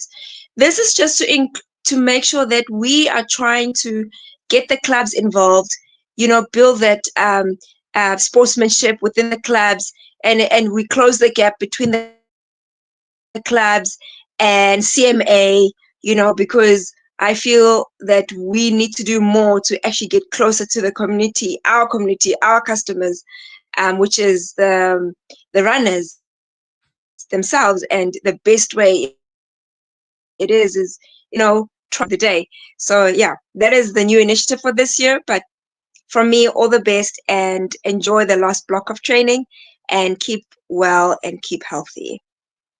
Nontu, thank you very much. And thank you for everything you're doing for the charities on that Comrades board. It's something that's very close to my heart as well. I'm going to be in that charity batch. I'm so looking forward to lining up alongside the rest of the charity runners at Comrades 2025. Unfortunately, you were breaking up just a tiny bit there, but I think we did get the gist of your message. And yeah, I'm just going to put it out there. If anybody's got any questions with regards to sort of like Comrades housekeeping, so if it's things that you need help with from an admin perspective or things around the charities, you can email the Comrades Race Office. The email address is info@comrades.com. They are super responsive. They will get back to you. So any questions you've got, please send them through to the Race Office. The team are there.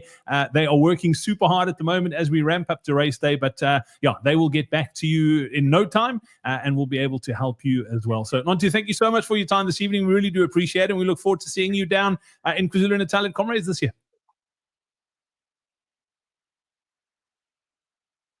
Seems to have lost her, unfortunately, with that line. Let me get the coach back on. Lots of questions coming through.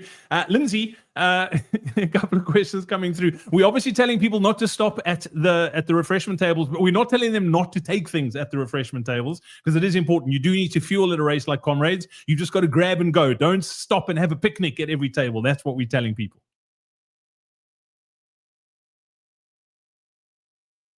Yeah, exactly. And I'd go as far as say you can even slow down and walk. I mean, I think that's the point that I was trying to make, is you can slow down and walk and make sure you get everything you need, but just don't physically stop and start grabbing things from the table and having a conversation with, because if you stop moving, the clock's ticking, you're not getting any closer to the finish. Lindsay, there have been quite a few questions around the sort of starts, obviously with the 2 waves and the different seeding batches. Obviously, over the years, there's been A, B, C, D, G, and H. Things are changing. A lot of people asking, when will we know which wave when? And how do we know where we start in those waves? When will that sort of information come out? Yeah, so obviously we are waiting for, I think it's the 6th of May. Is that I don't want to get that date wrong. That's very important. No, it's Monday the 5th of May is when everything has to be in. So yeah, don't do it on the 6th of May then. Please don't. Yeah, so Monday the 5th of May, make sure that you update all your details, because that's when everything's going to go into the computer. And effectively what they're going to do is do an even distribution of runners across the seeding batches. And so you're going to be grouped with similar runners to you. And it's not going to be as, and the reason why they don't make it like get this time going to that batch, get this time going to this batch, is because we're going to have, let's say the end of the day, we have 24,000 runners that are qualified. That means we're going to have 12,000 in the first wave, 12,000 in the second wave, and that they're going to be, it's A, B, C, D. So we're going to have 4 batches in the first wave, 4 batches divided by 12, that means 3,000. So we're going to have 3,000 in each batch, essentially. That's what you're looking at. And so that's the reason why this has kind of been It's a bit up in the air because they need to get everyone's qualifying times in, and then they're going to sort it out.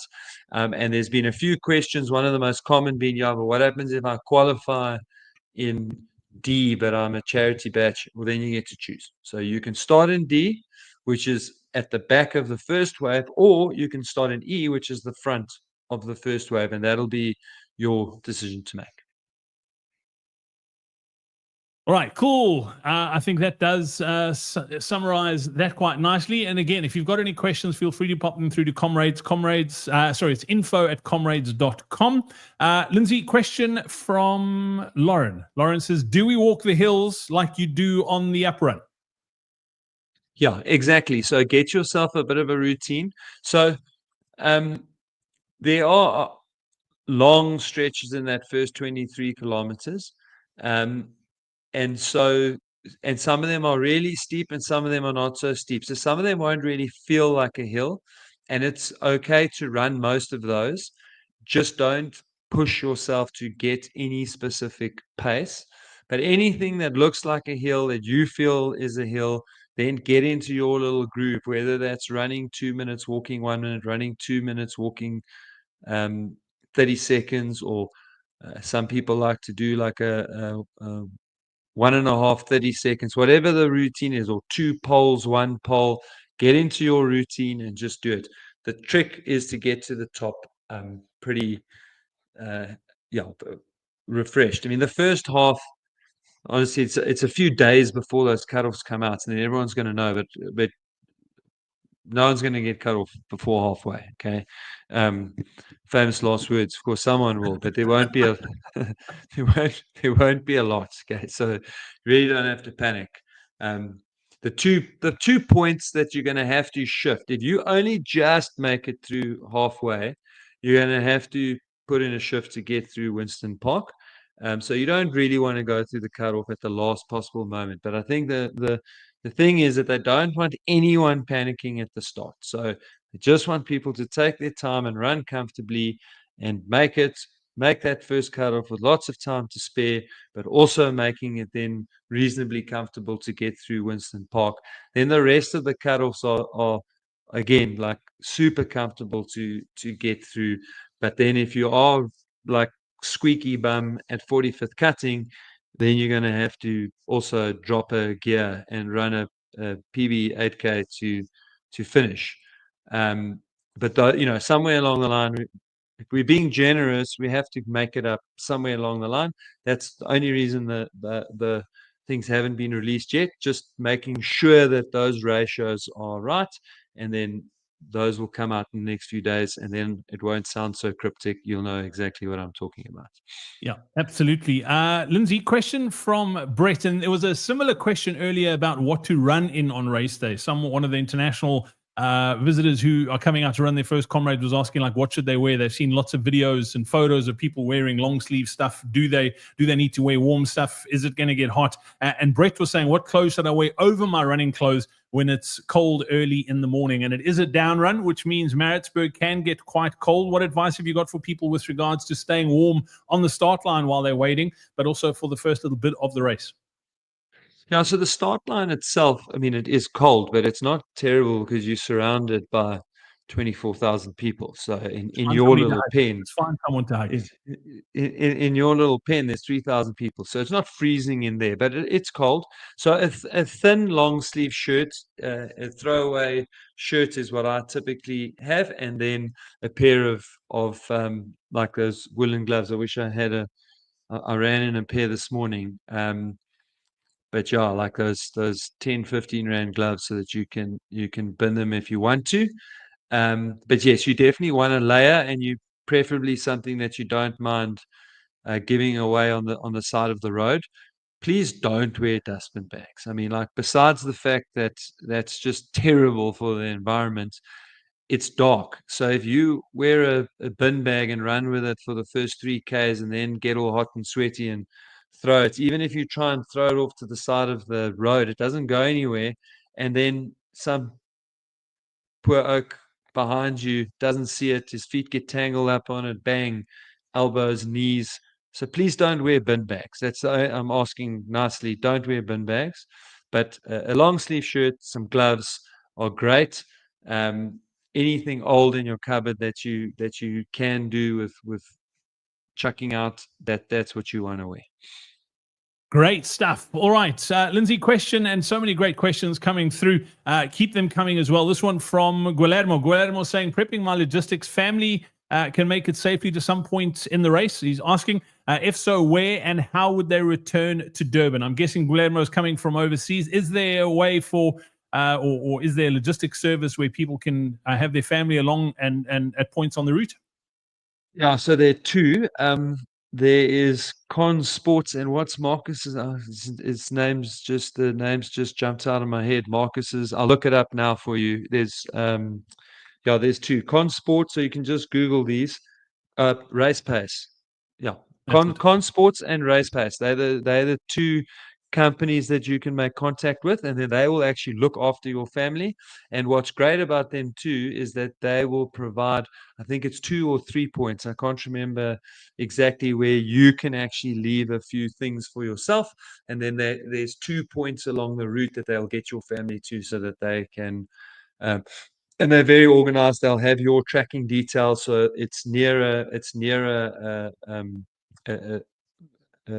timing pad, and then so they'll know you're in the area. They'll get your family out to the front of the road so they can see you. They provide refreshments and that sort of thing. So yeah, just Google those two and they will be able to help you.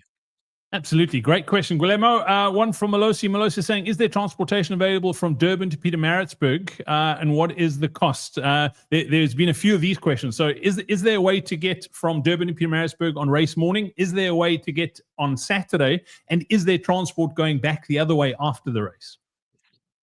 So that I don't know the answer to all those questions. Obviously, in the morning before the race, 2 or 2:30, don't quote me on that, you can catch buses, and for the internationals that are on the call, coaches. Okay, so those are buses and or coaches that will take you to the start. You can buy those tickets at the expo. So they are typically, when you come into the expo, if you're facing where all the vendors are, they are typically in the back right hand corner of the expo, but that's where they normally are. But it might not be the same setup this year. But you're looking for the Comrades buses, and they're quite well marked. You go and buy your ticket. No idea what it costs. Apologies for that. I'm pretty sure if you go onto the Comrades website under the info tab and you just read through everything, that information will be there. I do not think that there's transportation back to Pietermaritzburg after the finish, but I'm not certain. I don't think there is. There may well be. As far as I'm aware, there is no transportation the night before. That would have to be by taxi, Uber, or similar. Excellent. All right. Question from Sonke. Sonke saying, Coach, how many pacing plans should you have on race day? Last year, we were in the novice bus with 11, 11:15 and 11:30 targets, but we ended up finishing in 11:52. We still laugh about that today. Should you have a plan A? Should you have a plan B and a plan C?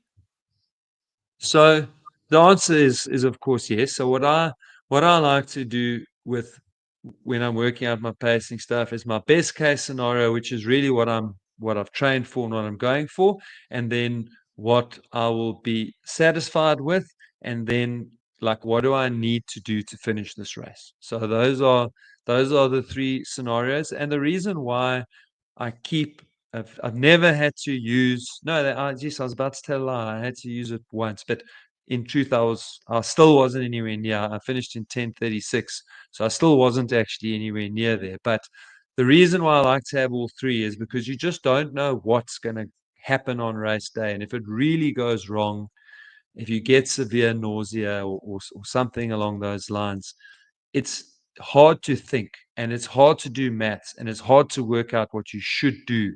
So you've got it on a piece of paper, and then you know, I need to get to X point by this time. I need to get to X point by that time.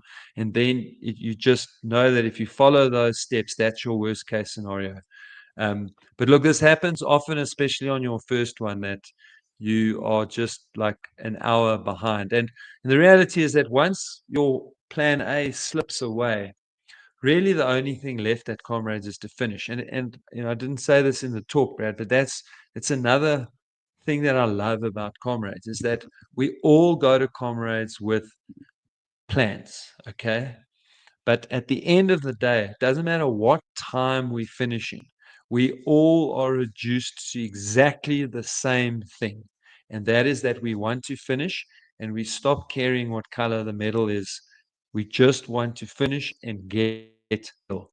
That is honestly one of the things that I love about Comrades. And it just happens. Like, and if you do get your medal that you set out for, cool. But there comes a time on the road where you're like, it doesn't matter anymore. I just want to finish. Yeah, absolutely. Absolutely love that, Linz. Yeah, just talking of pacing bands, we will be having them available again at the Comrades Marathon Expo. We'll be pre-selling the custom bands, and we'll be letting you know in the next few weeks on the Down podcast. So if you aren't subscribed to it yet, you can scan that QR code. Make sure you hit subscribe on whatever podcast player you listen on. You can also hit subscribe on this YouTube channel. It'll be on here as well. And you can pre-order your pacing bands and pick them up from our stand at the Comrades Marathon Expo as well. And speaking of the Comrades Marathon weekend, don't forget to grab your ticket for our Coach Parry Aches and Pains party as well. That's happening on the Monday after Comrades on the Durban beachfront. We've booked out a restaurant. There's only 100 spots available. There's less than that now because we have sold quite a few tickets already. So if you do want to grab yourself a ticket to that, it's going to be a great afternoon of entertainment and great food, great fun as well. You can scan that QR code, coachparry.com/party. Lindsay, great. So as you were talking about sort of trying to do the maths and the maths not mathing in Comrades, a really funny story. My last down run, I had 10 Ks to go, and this is for the novices. You're going to experience this on Comrades Race Day. I'm not sure how it works. I'm not great at maths, but I'm not this bad, except on Comrades Race Day. So I had 70 minutes to do the last 10 Ks in to go under 10 and a half hours for my last down run. And I was trying to work out what 70 divided by 10 was to work out how many minutes per K I had to go for the last 10 Ks. And I was going 70 divided by 10, 70 divided by 10. It took me about 3 kilometers. And eventually I couldn't figure it out. And I went, you know what, stuff it, I'm not doing it. And I ran a 10:39 because I couldn't do the maths. So you're all going to experience that on Comrades Race Day, which is brilliant. Lindsay, a question here from Nozzy, and I love this question. Nozzy wants to know, is there anything like overtraining? Yeah, I mean, I think that's one of the things that I've been trying to say, I guess, without saying the exact words. In fact, this is one of the things I love about teaching people is you think you're saying it, but that question tells me that I'm not saying it. So thanks for the question. That's really what we're trying to avoid. The 68%. The 68% who don't finish Comrades because they started with an injury, they overtrained. If you get an injury, you overtrained. There are a lot of people that are overtraining now. The person who asked the question earlier about running Oceans, then 45 Ks, now wants to run 60 Ks. That's overtraining. So there are a lot of people that are overtraining now. The common signs for overtraining are loss of appetite, struggling to sleep, being tired all the time, but still struggling to sleep. Obviously, illness and injury. So those are your kind of 4 things that you're looking at that are giving you a good clue that you are overtraining. All right, great stuff. Lindsay, I'm just looking at the time. It is super late. We are all training for Comrades. We need to be in bed super early. I know a lot of people are running Wally Hayward tomorrow morning, so we don't want to keep them up all night and they have to wake up super early tomorrow morning. But a question here from Masingole saying, if I have an ITB injury now, do I have enough time to recover? What should I be doing in the meantime? Yeah, so the answer to that is for sure. I mean, the one thing about ITB, it's very frustrating injury, but it's because people treat it so poorly. So most people think that it's coming from tight glutes. I don't know how that still persists, but it's actually tight hip flexors. So the reason why so many people get ITB is because we sit a lot, we sit when we drive, we sit when we work, we sit when we watch TV, and that causes our hip flexors to tighten up. So stretch your hip flexors, strengthen your glutes. While you've got the ITB irritation there, you can do 2 things. You can cycle, and you can run under the point where it irritates. So if it's only irritating you, say at 15 Ks, then for the next 10 days or so, just make sure you don't run near that. Run 10 to 12 Ks. Do the hip flexor stretches, do the glute strengthening, and then you can just start increasing your distance again. But there's plenty of time for you to sort out ITB between now and race day.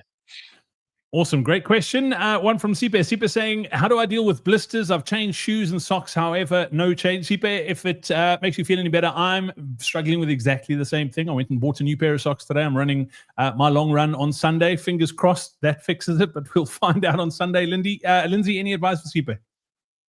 Yeah, so I mean, depending on exactly where the blisters are, it can be easy or harder. Blisters around the toes are quite easy because you just get yourself elastoplast, cut them into strips, individually wrap each toe, and then smear those things with Vaseline, like properly smear them with Vaseline. That will then stop the blistering between the toe. Little bit, and then also if it's on the back of the heel, that also works quite well, putting a nice layer of elastoplast on there, whacking on tons of Vaseline, and then a nice thin sock so that you get friction between shoe, sock, and sock elastoplast, and that seems to really reduce the blistering. Under the foot is harder, but I would tackle it with a similar type of things. And maybe if it's under the foot and on the back of the heel, you can also use those like second skin things that you can buy in a pharmacy, and it kind of just gives that a nice coating, almost like a bit of a silicone sealing between your foot and the shoe, and that generally helps quite well. Lindsay, you're going to love this. This is from Shahida. Shahida is one of the official pace setters at Comrades. Shahida's saying, also learn to walk. You're going to walk at Comrades. Trust me, I drive the 12-hour bus and I walk a lot and often. Talk to us about a run-walk strategy for the novices. You don't want to walk. You don't want to be forced to walk. You want to walk before Comrades makes you walk. Yeah, 100%. And back to like getting to that thing about the final 30 Ks, the more you can run in the final 30 Ks, the more certain you are finishing the race. So it goes to say that in the hardest first 30, and then again, particularly coming out of halfway, you really want to walk. So look, I like to, people should get a strategy. And if you have a strategy, it turns into a habit, and a habit then is much easier to repeat because you don't think about it. And then even when you're tired, you just do it. So typically for your kind of 12-hour finisher, I like a 1 minute walk every 3 Ks type of scenario. And then on the hills, 1 minute run, 1 minute walk, 1 minute run, 1 minute walk. And I think Shahida actually does something quite similar to that. And if, Shahida's bus gets huge. So it can be quite difficult in the first 30 Ks to hang with her and get all the nutrition that you need. But if in the second half of the race you're anywhere near Shahida, you just stay there, because then if you stick in there, walk when she walks, run when she runs, then you are going to finish Comrades. Yeah, absolutely. Lindsay, this is such a wonderful question from Tumisang. Tumisang says, what do you do if your Comrades long run goes really badly and is out of sort with how the rest of your training has gone thus far? Do you just let it go and accept, or do you retry the following week, for example? No, so I wouldn't retry it, particularly if you got through the distance. So even if it was a terrible day out, you felt horrible, nothing went right, but you got the distance in your legs, then. But if you like rocked up and you did 20, 25 Ks, yes, then this weekend you've still got an opportunity to do a long run this weekend. But if you did a long run last weekend, even if it went badly, if you do it this weekend, you risk it going worse, and even worse, you risk getting injured. Cool. Lindsay, I'm going to pop this on here as well. This is a whole webinar in itself. Shanae wants to know, where can I learn more about nutrition? Do you have a webinar about that as well? Shanae, we have done one. If you go back in the feed on this YouTube channel, I think it was the February one, Lindsay, if I remember correctly, where we had Nikki. It was the second.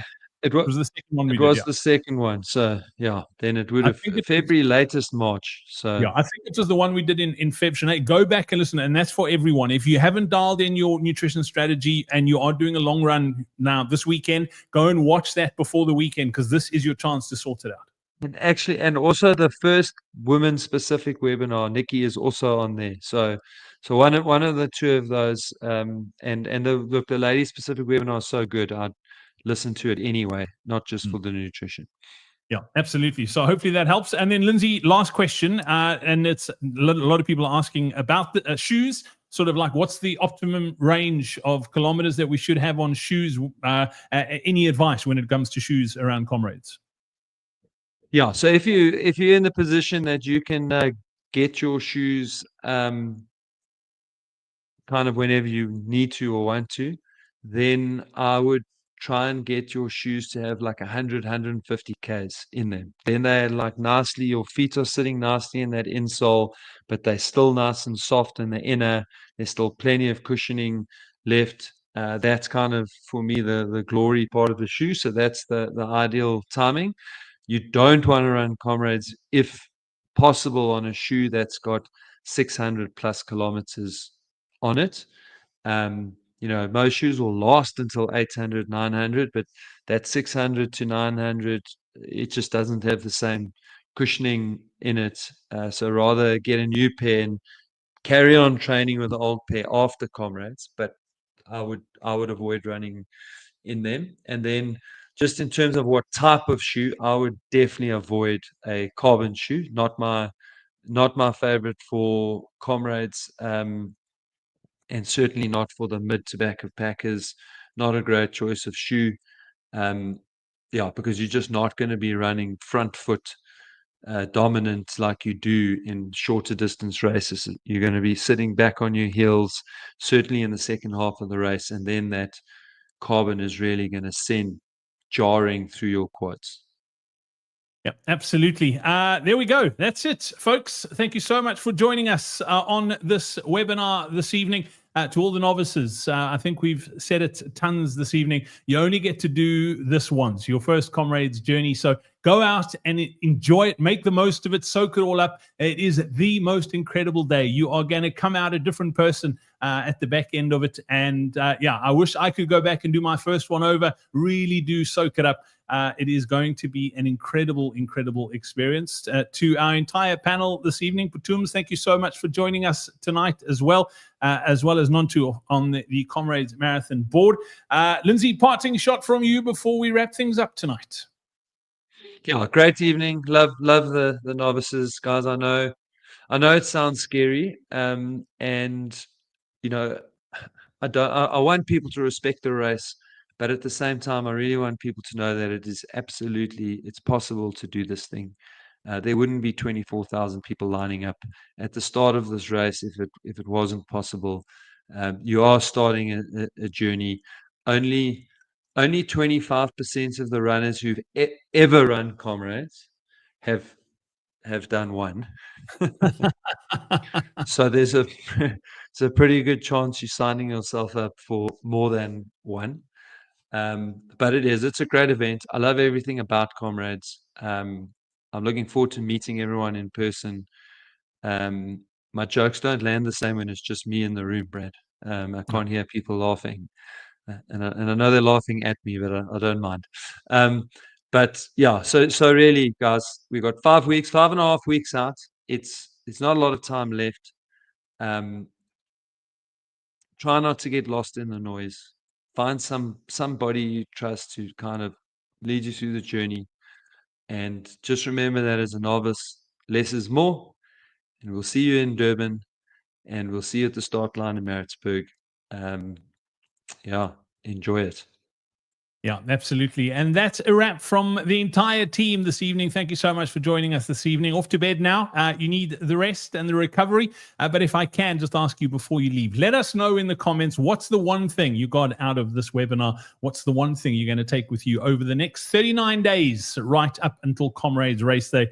We'd love to hear what that is. So pop that into the comments now. Don't forget the next Comrades Marathon webinar happening on the 7th of May. Just keep an eye on the Comrades and Coach Parry socials. We'll keep keep you up to date of where you can watch that as well. And don't forget to subscribe to the Coach Parry Down podcast. We're with you every step of the way, and we're looking forward to seeing you at the Expo in Durban. Come through to the Coach Parry stand, pick up your pace band, come and meet the team, hang out a little bit, and then I am looking forward to sharing the road with you on Comrades Race Day. So from everyone, thank you so much for watching, and we look forward to hearing your success at the Comrades that weekend. So until next time, from all of us, it's cheers.